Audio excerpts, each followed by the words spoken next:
প্রতিটি রাজনৈতিক দলের প্রধান পরিচয় তার নির্বাচনী প্রতীক।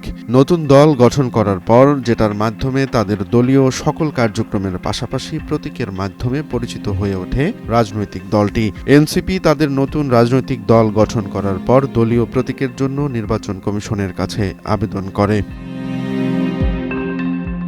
দেশের চলমান রাজনৈতিক টানাপোড়েনের মধ্যে এবার এনসিপি প্রতীক পাওয়া নিয়ে শুরু হয়েছে লড়াই। আর এই লড়াইয়ের কারণ হচ্ছে তারা যে প্রতীক চাচ্ছে তা নির্বাচন কমিশন দিতে নারাজ। অন্যদিকে আরও একটি রাজনৈতিক দল এনসিপির প্রতীকটি দাবি করেছে, ফলে এই লড়াই এখন ত্রিমুখী লড়াইয়ে রূপ নিয়েছে।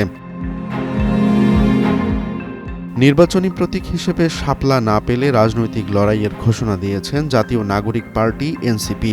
১২ জুলাই রাজধানীর আগারগাঁওয়ে নির্বাচন ভবনে প্রধান নির্বাচন কমিশনার সিএসি এএমএম নাসির উদ্দিনের সঙ্গে সাক্ষাৎ পরবর্তী প্রেস ব্রিফিংয়ে ঘোষণা দেন এনসিপির মুখ্য সমন্বয়ক নাসির উদ্দিন পাটোয়ারি। নাসির উদ্দিন পাটোয়ারি বলেন, নির্বাচনী প্রতীক হিসেবে শাপলা ছাড়া বিকল্প অপশন নেই তাদের। লিগ্যাল ওয়েতে আইনগতভাবে শাপলা পেতে তাদের কোনো বাধাও নেই। যদি বাধা দেয়া হয় তাহলে তারা রাজনৈতিকভাবে লড়াই করবে। নাসির উদ্দিন পাটোয়ারি নির্বাচন কমিশনের বা ইসি সদস্যদের নিরপেক্ষতা নিয়ে প্রশ্ন তোলেন। তিনি বলেন, নির্বাচনের আগে ইসি পুনর্গঠন করা উচিত। ইসি যেভাবে পুনর্গঠিত হয়েছিল সেই আইনটিও পরিবর্তন করা উচিত।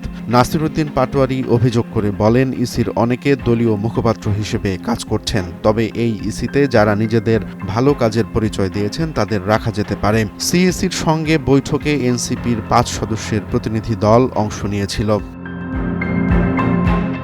৫ সদস্যের মধ্যে অংশ নেওয়া যুগ্ম সদস্য সচিব জহিরুল ইসলাম বৈঠকের সারাংশ তুলে ধরেন। তিনি বলেন, বৈঠকে তারা প্রতীক হিসেবে শাপলা নেয়ার জন্য নির্বাচন কমিশনের কাছে নতুন একটি আবেদন জমা দিয়েছেন। এছাড়া নির্বাচন কমিশনের তালিকা থেকে আওয়ামী লীগের নৌকা প্রতীক বাদ দেওয়ার দাবি জানানো হয়েছে। সিএসির সঙ্গে বৈঠকে এনসিপি প্রবাসী ভোটারদের ভোটদানের বিষয়টি নিয়েও আলোচনা করেছে। জহিরুল ইসলাম বলেন, কমিশন প্রবাসী ভোটারদের ভোট দেওয়ার বিষয়টি তাদের বিবেচনায় আছে বলে আশ্বাস দিয়েছেন। রাজনৈতিক দল হিসেবে নিবন্ধন পেতে সম্প্রতি ইসিতে আবেদন করেছে এনসিপি। বৈঠকে এই বিষয়ের অগ্রগতি নিয়ে জানতে চাওয়া হলে জহিরুল ইসলাম বলেন, কমিশন তাদের জানিয়েছে নিবন্ধন প্রদান প্রক্রিয়া চলমান আছে। রোমান্স তালুকদার, নয়াদিগন্ত।